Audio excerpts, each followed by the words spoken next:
Thanks for listening to Baxie's Musical Podcast. If you like what you hear today, be sure to like it, follow it, tell everyone you know about it. You can also give it a big fat review. Also, be sure to follow us on Instagram, TikTok, and Facebook for regular updates about upcoming guests. Today, we're brought to you by Metro Chrysler, Dodge, Jeep, and Ram at Chicopee. Be sure to check out their state-of-the-art dealership next to BJ's and Big Y on Memorial Drive, or head over to metrojeep.com and make it Metro. And then drive home in your new Metro Chrysler, Dodge, Jeep, Ram today. It's Baxie's Musical Podcast.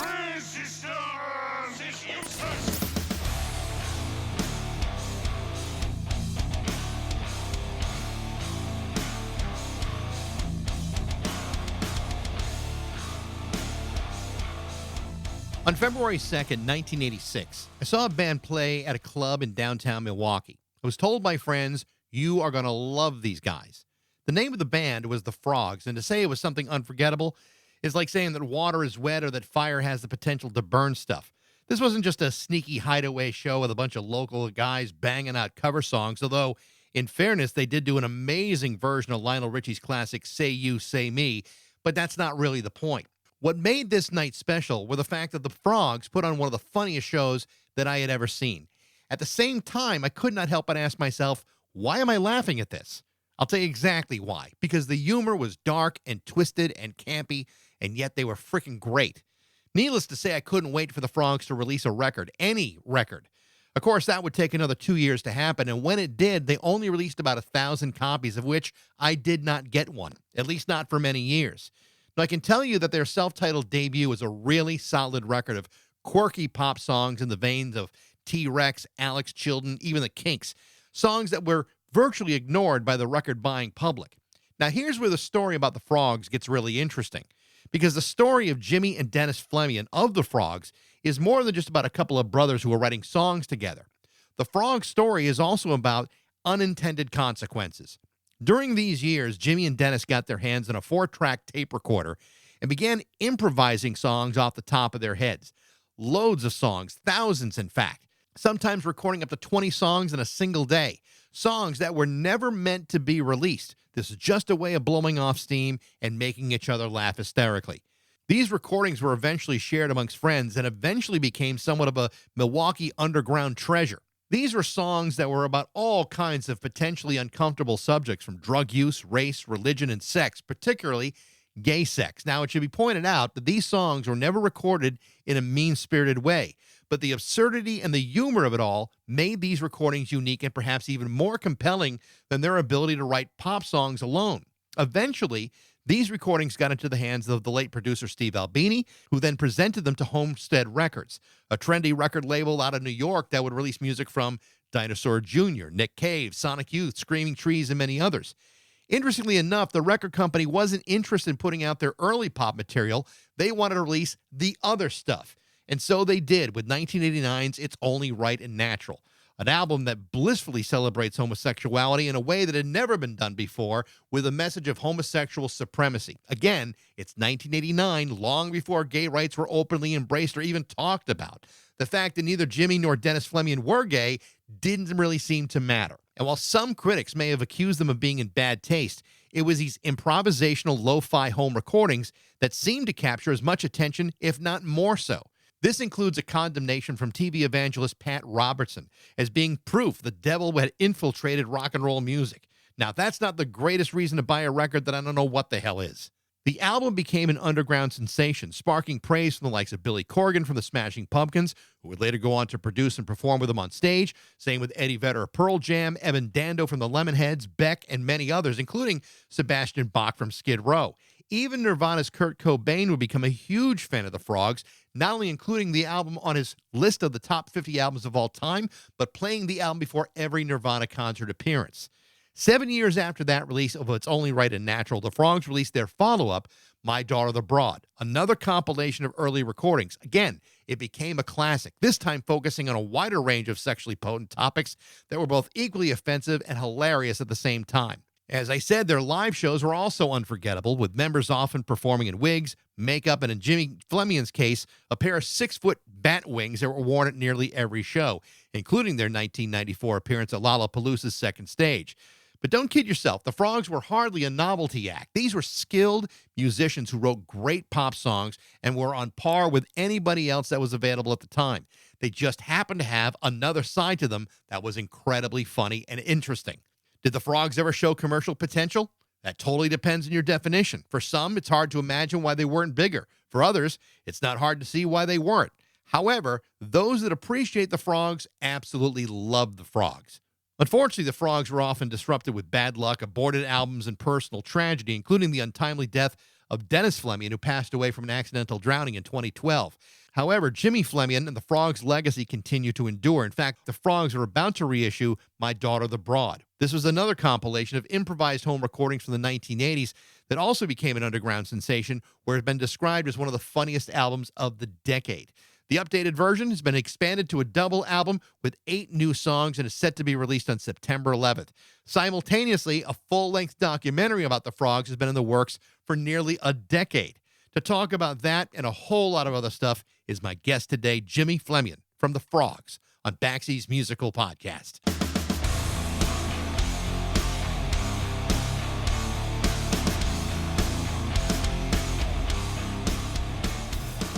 Yeah, I was telling you that I spent a number of years living in Milwaukee, going to school there, working for a couple radio stations, and I had seen the Frogs back in 1986 at the old Papagayo nightclub, which is no longer there.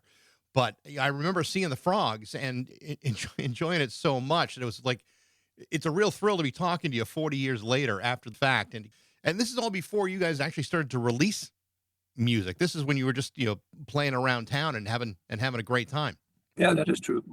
When I think of that show that night, I remember walking out of there thinking it was like maybe like one of the funniest shows that I had ever seen. Was that the downstairs show or was that upstairs? We opened for Ministry upstairs and then we played downstairs once. So.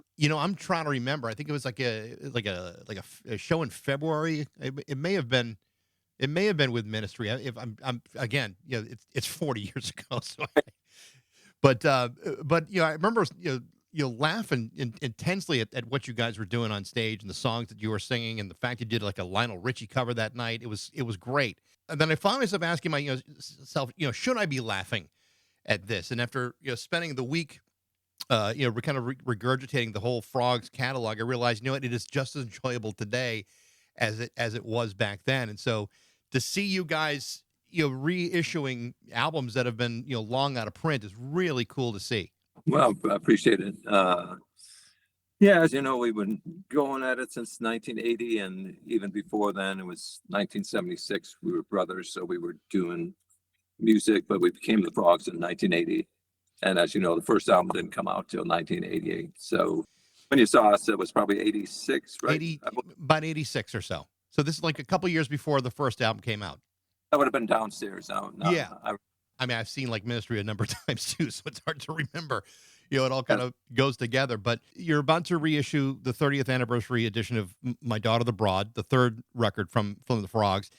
It's been out of print for a good long period of time. Tell me about the decision of re-releasing it and turning it into a double album and adding extra stuff to it. Well, I guess it's 52 minutes, I believe. So I believe for sound quality, it makes sense, or it wouldn't be as crackly or however that works when you make it. You put too much sound on one side. So we decided to add some extra tracks. We added 8 additional tracks. So then it comes out to 30 tracks, right? 30 tracks, 30th anniversary. That was an album, as you know, Gerard Coslaw. He eventually left Matador, where we put out It's Only Right Natural on Homestead. And then years later, we spoke with him and he wanted to put that out.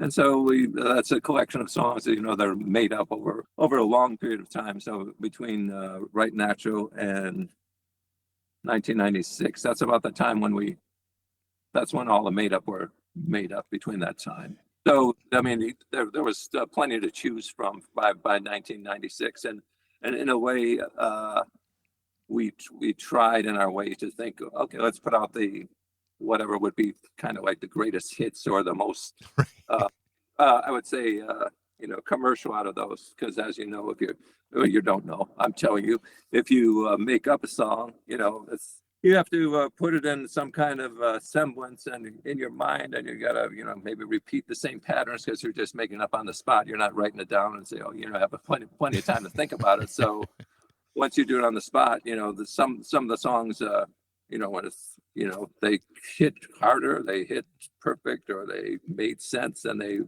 they were, the subject matter or the crazy thoughts that came out on some of them that might have appealed to us more than others. And some, there was 22 songs, and I think out of those, maybe there was two or so that Gerard had or maybe had maybe five. He wanted to choose certain ones. Other than that, we together.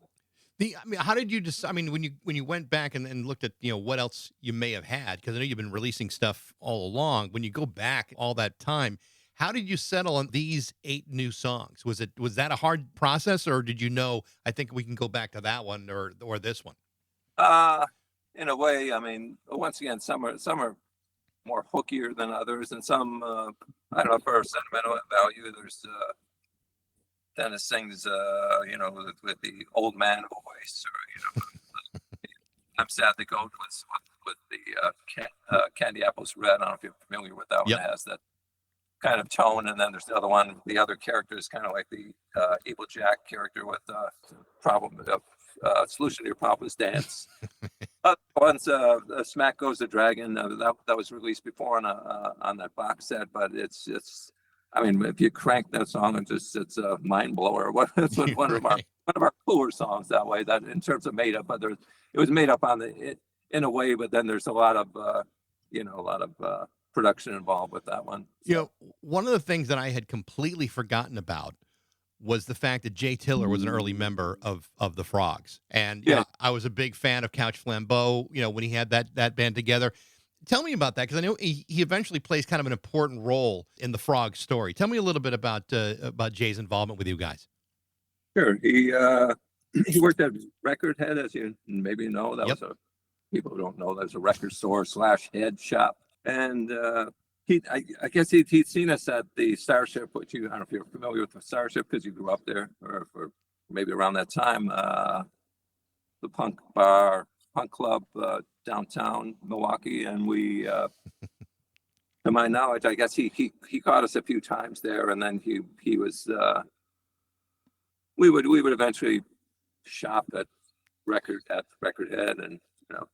and go in there, and then that's how we met him, I believe, that way. And he would say, there's other people who do impressions of him. I'm not going to do impression. Maybe you should ask me to play, bass with you guys or whatever. So, as you know, it was just the two of us. It was guitar. It started out, electric guitar and drums. And then eventually when the Death songs came around, 82, it was acoustic and, in the beginning, acoustic and drums. And then around that time, that's when we had the Wings, and it would have been maybe the second or third show during the Death songs era when we got him aboard, and he that way, and as you know, he did do some artwork for Here Comes Santa's something, and right. And Now You Know You're Black, the singles.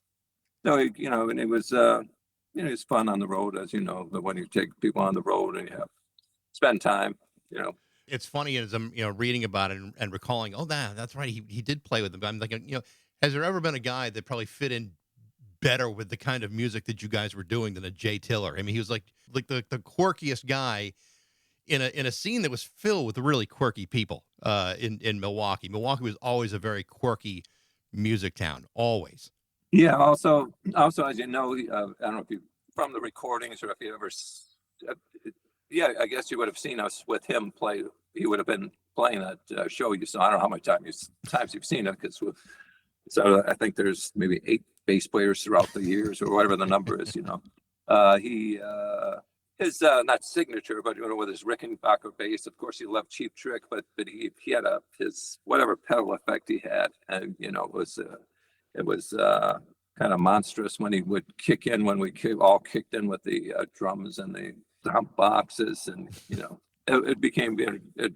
was quite an amazing sound. So sure it was. He that, and then it was along with feedback or whatever. It was, it was a great time. You hit on it a little bit earlier that the story behind the Frogs is really pretty interesting. I mean, clearly you and Dennis were influenced by a lot of different things. You hear T-Rex, I hear a lot of Alex Chilton. You guys are a fan of XTC. I hear Sparks from time to time with the Frogs, but and it all shows up in the first album in 1988 and throughout your career. But you only released about 1,000 copies of it, and then you somehow start recording songs off the top of your head, improvised songs in a 4-track tape recorder, and these songs are just pouring out of you. I don't know if it's just having fun, trying to make each other laugh, or what it was. Obviously, I don't think you had any intention of these songs seeing the light of day and getting into the hands of people. This was just something the two of you were doing on your own. Tell me a little bit about that and what those recordings were there for. Was it just for shits and giggles, or was it for something bigger? Well, as you know, we were recording. Maybe you don't know. I'm explaining. The first album, the Frogs' eponymous debut. We recorded it from February '86 to it finally came out in October 1988. But while we were, we put 500 hours into that album, it's a lot over that time. And when we would rent a reel to reel because we didn't have one, and we rented one, and we would record our bits for the studio, all the rehearse for it, and get the bits down, the guitar and the bass and all that, and record the demos at home before we went in, so we'd have it perfected when we went in there. And then in the meantime, we were even rented a cello at the same time, and so we were, we had that fee every weekend. We would rent it, and once again, if we would actually bought it outright, but once again, you pay so much every weekend. And then we started making up those songs on while we were doing the rehearsal for the first album there. We just started making up for whatever reason. And I believe somewhere around that time would have been Reelin' and Rockin' 1 and 2. Those are right at the beginning of the 1986. So that's when those were like the first two made up songs. Or obviously there's a little. Yeah, we made them up, and there wasn't like, it just came to us, but who knows why? And it's like, let's just make up a song. And once we did it, like the first, now that I think of it, it's January 19th or something, like January 19th, 1986. That's when we did the 1-6, which is Lifeguard of Love. Is that the first song on there? And then it goes to Jasmine, something like that. But there was it's like 30 songs that that's all in one day. That's when we did the Godas on that, right? So yeah. So all those, we moved into a place, and whenever that was 84, but then they had a baby grand there at the house that they left behind, and then we have pictures of that, us behind the piano, and either Dennis or I would get on that, and there's maybe 1 or 2 songs where I played drums when he was on the piano. But there was the piano, that, and then there was the guitar. We just, and it was like a trade-off. He would play a song, and then he's Lifeguard of Love. I just started playing, and and they come in with the drums and make something up, and it just starts improvising, and that's what you get. And then there's no that first one, there's no overdubs on that stuff. So something like Been a Month Since I Had a Man, that's on there, but we re-recorded it for more perfected, more professional with the cello and all the other stuff on there. When you're recording these things, obviously you're recording them with no real intention of releasing it. Did you guys have a plan about what you were going to go towards after the first record? I mean, was there any discussion about, okay, what's the next album going to be? Or because obviously things wound up taking a pretty unexpected turn here. Yeah, we just never got there because once we, as you know, we started, or maybe I don't know. We started recording that February 1986, so then September of 87, before we even finished the album in October of 1988, then Gerard calls us on the phone. Gerard Koslow from Homestead Records at the time, and it was I know good with dates. It was September 29th, 1987, and I pick up the phone and it says, is Dennis there or whatever? I said, who is this? Or whatever. It's Gerard Koslow from Homestead Records, and I said, Dennis, there's some, on the phone, give him the phone, and then he's like, yeah, and he says, I really like your stuff, or I like it, I like the cassette I got, and I want to put this stuff out, and we're thinking, somehow he got I don't know how, but he got a tape of the first album, the one that came out, and he's talking about the made up stuff, which would include, I've got drugs, it's a little everything, and so then, well, that's where you asked about Jay Tiller before, and I don't know if you know the story, that Jay Tiller said he was always bugging Dennis for a copy of this, a copy of the made up songs. I gotta have it. It's so great, whatever. He was really into it, and and Dennis was reluctant because it's like it's like our private world or whatever. We're just making up at home. It's like, why we're just gonna give it away to everybody, but not in the end, but in actuality and in reality, we knew that we had something. We were like, this is the other stuff, but this is kind of stuff that's really special because it's just crazy. Or we would play it to our friends and they would react, or like Jay, like he said, oh, I want a copy, I want to play it and listen to it, and he would get off on it, whatever. So we gave it to him, and as you know, then he gave it to Steve Albini, who gave it to Gerard, and then Gerard said, I want to put this out. So that's when you discovered that that's what they wanted to put out rather than the first album all over again, I mean, did you I mean, like you said, you thought you had something, but did you think they're out of their minds, or where were your heads at that point when they have that conversation?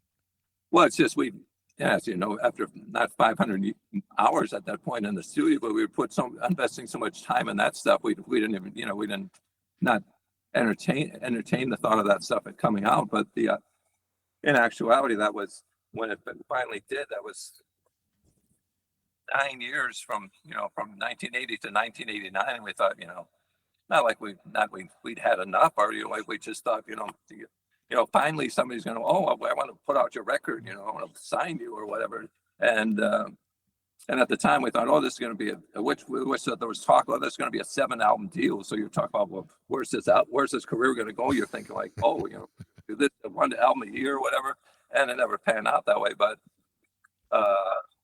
that's the story how that went. When It's Only Right Natural comes out, were you surprised by people's reactions to it? Because it really became this underground type of, it reminds me in the way, like kind of like the old, Buddy Rich bus tapes where, people would pass around and say, you're not going to believe this, take a listen to this. And, it was Buddy Rich having a, ripping people to shreds in the bus. It kind of had that underground feeling to it. Like, you're not going to believe what you're listening to. What was your reaction to that early reaction? In a way, we didn't really know that anybody even knew about it. Until years later, or there was no reaction. I don't remember the actual reaction at the time. Like, this is so cool or great.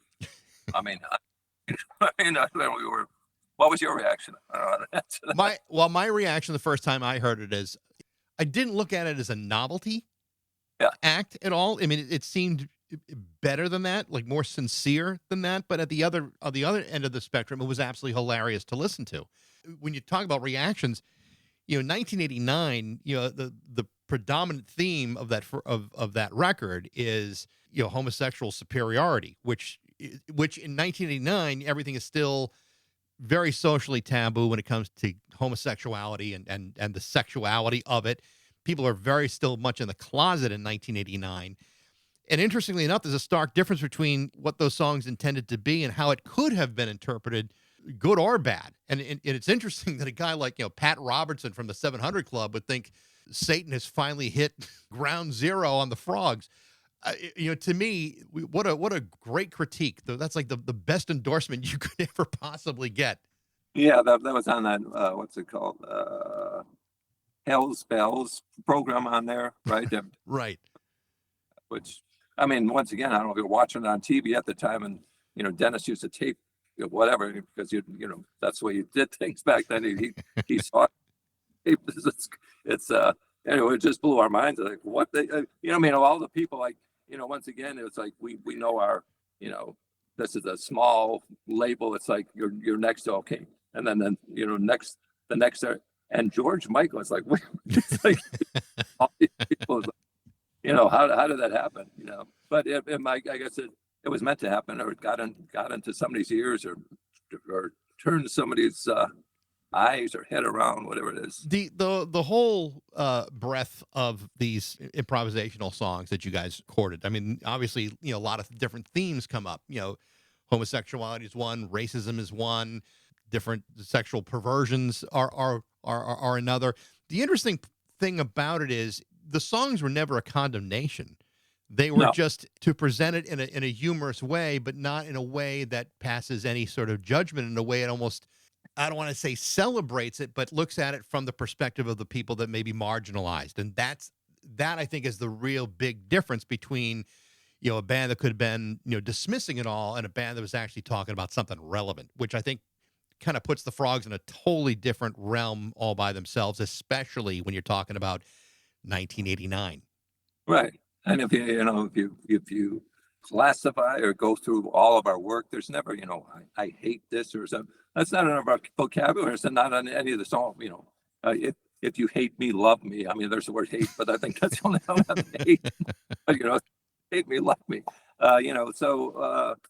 Once again, it's like, I don't know how people we don't use the word homosexuals, because it's just shortened back then. And once again, we love homos. It's like, you can take that however you want. It's like, we don't say the other thing. I mean, this is what, we're not that kind of band. We're not, just bashing. We're real mad, mommy and daddy didn't love us growing up. I mean, we got, put the black leather jacket on, and et cetera.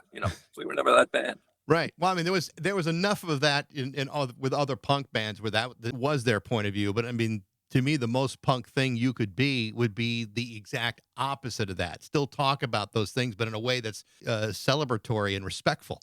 Yeah, in a way, and it's also what's in our heart. We're like I said, that's who kind of people we are. So right. So many different. A lot of attention has been drawn to you guys because of the Kurt Cobain connection. The list of his favorite, top 50 favorite albums of all time. Tell me about that and about the interactions you had with him, because he was like a truly big fan of the Frogs. Yeah, that's another one where you ask, like, what were reactions like? It's like you don't.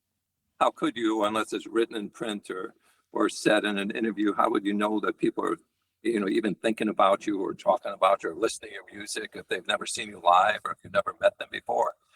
And so the Kurt Cobain thing. So we because we knew Mudhoney, we met them prior to that, and that was like that was the day that I the day after I wrote Lord Grunge, after the meeting Mudhoney. So that's April of 1993, and we met them, and because we knew Bob Whitaker was the manager of Mudhoney, when Mudhoney came to, well, actually we played with the so it was right after that we played with the Pumpkins at the Oz in Seattle, and then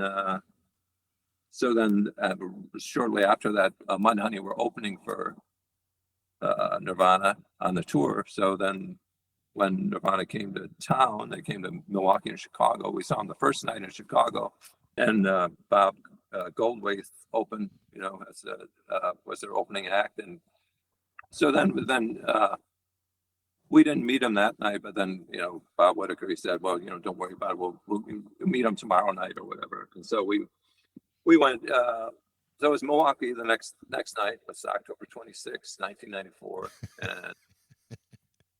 And I forget what Dennis had going on during the afternoon, but I went down in the afternoon. Dennis gave me tradition, but he gave me a bag full of gifts with, the albums and cassettes and a poster and,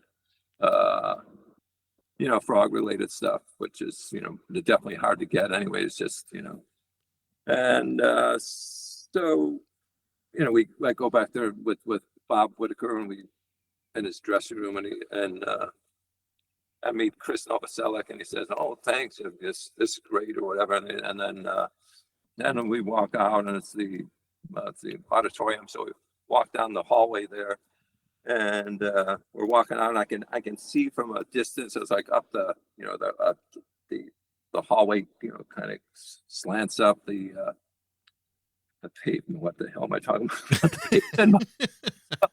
Inside the arena there, the auditorium, and I see Kurt with pushing a baby stroller.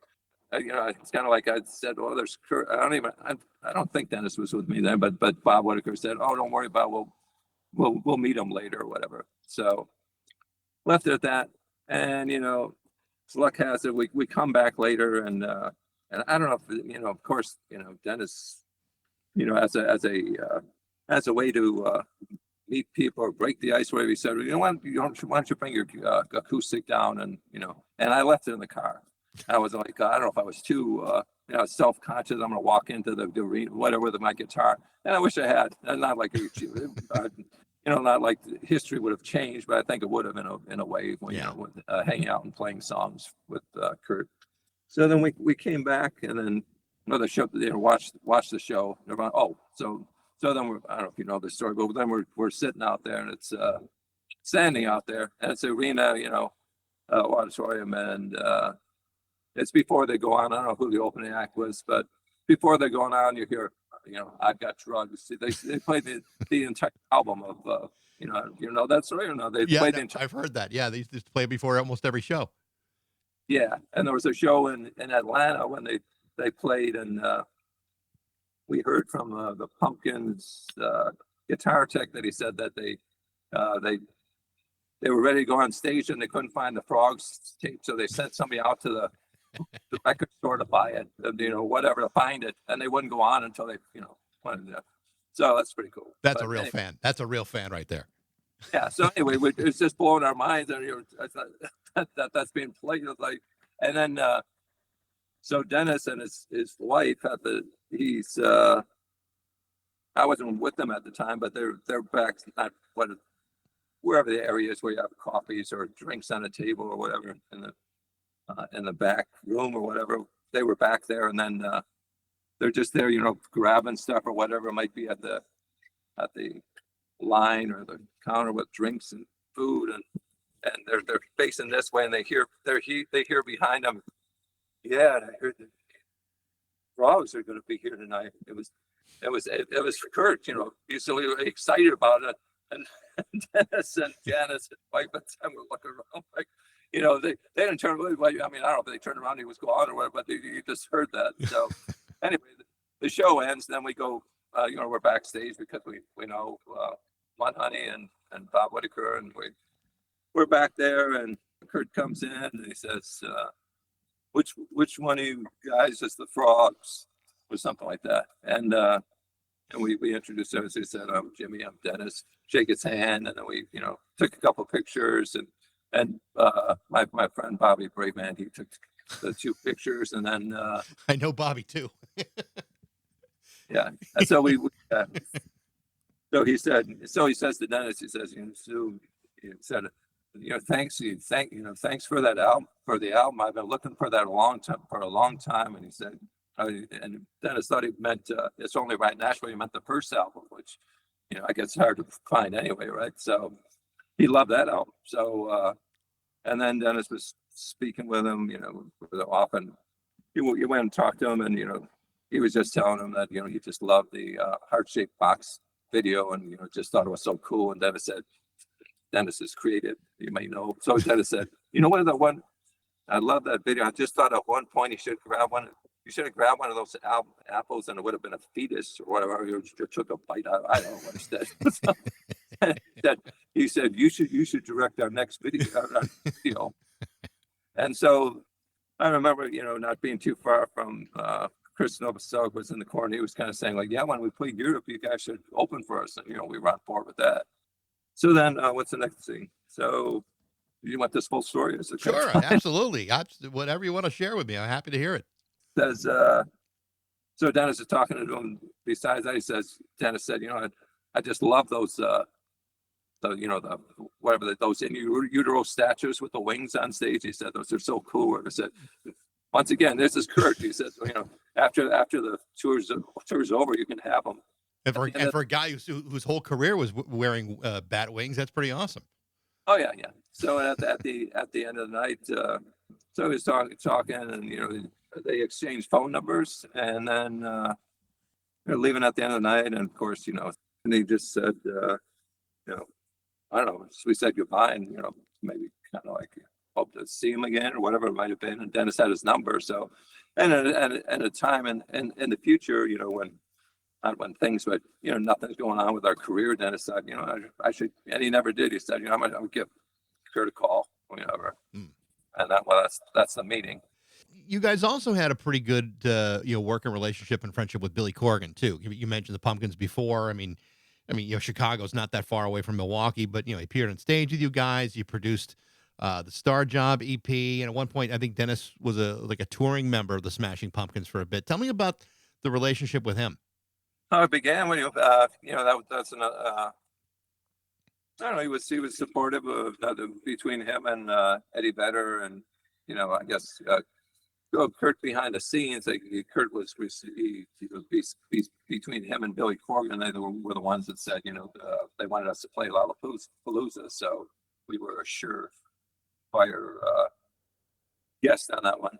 The full story. I mean, it goes to Madison, Wisconsin, to 1991 when they were doing Gish. Right, the Pumpkins, they were recording Gish at Sound Smart Studios with Butch Vig, and then Jimmy Chamberlain's girlfriend at the time said, "Oh, the Frogs are playing. You guys should check them out." They never knew who we were, never heard of us, or whatever. And they said, "Check them out at Balcase Corral." And I said, so they had, they finished the night at the studio, and they came.